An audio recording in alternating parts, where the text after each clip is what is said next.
दोस्तों मैक्सिमम 3 दिन के अंदर अंदर मोशन कर लिया करो। 3 दिन के अंदर अंदर आपका पेट साफ हो जाना चाहिए मैक्सिमम। ज्यादा मोमप्लस वगैरह, क्रेमाफिल वगैरह या मोशन को पतला करने के लिए जो भी आपने दवाई ली है, लिक्विड,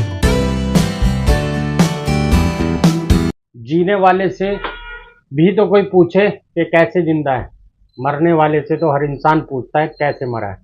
अस्सलाम वालेकुम, नमस्कार, सत श्री अकाल। कैसे हैं दोस्तों? उम्मीद करता हूँ सभी दोस्त अच्छे होंगे, स्वस्थ होंगे, मस्त होंगे।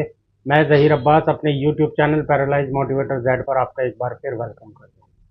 दोस्तों जैसा कि आपके कमेंट्स आते हैं उसी हिसाब से मैं वीडियोस बना देता हूँ, क्योंकि इन सब चीज़ों से मैं भी निकल के आ चुका हूँ या गुजर रहा हूँ, तो ये सारी चीज़ें आपको बतानी भी ज़रूरी है। तो दोस्तों पिछली बार कई बार मेरे पास कमेंट्स आया कि मोशन से इन्फेक्शन होता है क्या नहीं, मोशन से किस तरह का इन्फेक्शन हमारे पेट में होता है। तो आज मैं उसके ऊपर ही वीडियो बना रहा हूँ और मैंने सोचा आपके साथ में ये सारी चीज़ें शेयर कर लूँ।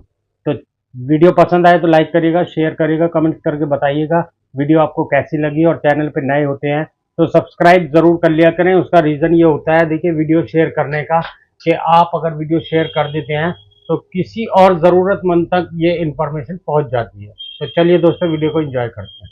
तो दोस्तों आज आप सोच रहे होंगे कि आपका दोस्त कहाँ चला गया, बेड पे तो है ही नहीं, कहीं ऐसा तो नहीं उठ के भाग गया हो कहीं, या घूमने चला गया हो कहीं पैदल पैदल भाग के। तो दोस्तों देखिए, मैं बैठा हूँ इस साइड में और मैंने कहा इस बार अब मशीन पे बैठ के एक्सरसाइज भी हो जाएगी और एक मैं वीडियो भी बना लूँगा। तो सबसे पहले हम बात करेंगे कि क्या मोशन से हमारे पेट में इन्फेक्शन होता है या किस तरह का इन्फेक्शन हमारे अंदर मोशन से बनता है। कई लोगों के साथ में ये परेशानी आ चुकी है। कई लोग मेरे को बताते हैं कि भाई हमारे पेट में इन्फेक्शन होने की वजह से, मोशन ना पास होने की वजह से पेट में गिट्टियाँ बन गई और जिसकी वजह से हाथों में इन्फेक्शन हो गया, और इन्फेक्शन होने की वजह से बहुत सारे लोगों ने ऑपरेशन भी कराया। अब ऑपरेशन कराने के बाद में उनका स्टमक भी कमज़ोर हो गया, डाइजेशन सिस्टम भी कमज़ोर हो गया, और कई लोगों के तो इतना खतरनाक इन्फेक्शन हुआ कि ऊपर वाला रहम करे बस, कि उनके यहाँ पे मोशन की डब्बी लगी हुई है। मतलब मोशन के रास्ते से नहीं होता, वो हाथ काट के और यहाँ से डब्बी लगा रखी है।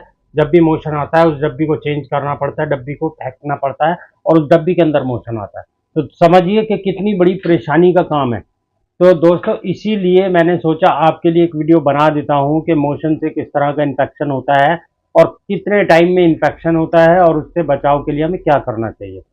तो देखिए दोस्तों, सबसे पहले आप समझिए, चाहे आप स्पाइनल कोड इंजरी के पेशेंट हैं या फिर आप बेड रिडन पेशेंट हैं, किसी भी तरह के पेशेंट हैं, मैं अपना एक्सपीरियंस बताता हूं और अपने डॉक्टरों के टच में रहता हूं। कोई भी काम आप अपने डॉक्टर से पूछे बगैर मत किया करें जिनके टच में आप रहते हैं, क्योंकि मैं अपना एक्सपीरियंस सिर्फ अपने लिए बताता हूँ और क्योंकि मैं इन चीज़ों से सफ़र हूँ और मेरी बॉडी का स्ट्रक्चर अलग है, मैं डॉक्टरों के टच में रहता हूँ। तो आप भी इसी तरह करा करें जैसा आपके डॉक्टर बताएं, पहले उनसे कंसल्ट जरूर कर लिया करें। तो सबसे पहले आप समझिए कि मोशन में इन्फेक्शन कैसे बनता है। तो देखिए, सबसे पहले तो ये बात है कि मोशन तो खुद ही इन्फेक्शन है, वो खुद ही इन्फेक्टेड है। वो सिर्फ हमारे इन्फेक्शन के लिए ही नहीं, हमारे लिए भी बहुत ज़्यादा हानिकारक है, हार्मफुल है वो।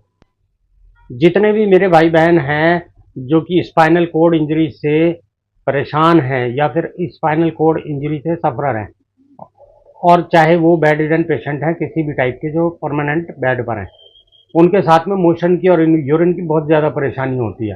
तो मोशन की बात करेंगे तो मोशन में इन्फेक्शन इसलिए बनता है कि जैसे कि आप एक्सरसाइज बिल्कुल नहीं करते हैं और खाना ही खाना खाते रहते हैं और मोशन नेचुरल रास्ते से नेचुरल नहीं आ पाता है।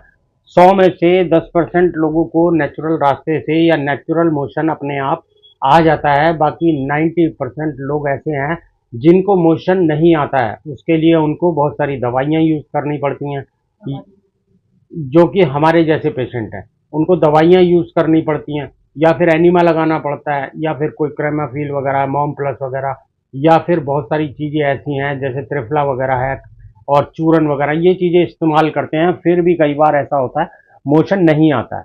बहुत सारे दोस्त हमारे भाई बहन ऐसे हैं जो कि रेगुलर मेडिसिन ले रहे हैं किसी न किसी चीज़ की, जैसे कि बहुत सारे ज़्यादातर लोग बेडसोल को सुखाने के लिए एंटीबायोटिक लेते हैं। वो एंटीबायोटिक इतना हार्ड होता है जिसकी वजह से हमारा मोशन टाइट हो जाता है, और मोशन टाइट होने की वजह से मोशन जो है वो आंतों में फंस जाता है।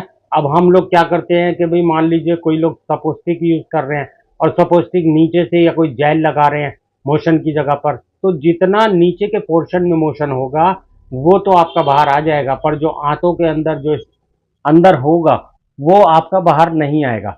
जो आंतों के अंदर होगा, बड़े पेट के अंदर, वो इंटेस्टाइन में होगा, वो वापस आपका नहीं निकल पाएगा, जिसकी वजह से आपका पेट साफ नहीं होता है। तो कुछ टाइम बाद होता क्या है कि वो आंतों के अंदर गिट्टियां बन जाती हैं और गिट्टियां फिर वो आसानी से नहीं निकल पाती, जिसकी वजह से आपको ऑपरेशन कराना पड़ता है, आंतों को कटवाना पड़ता है।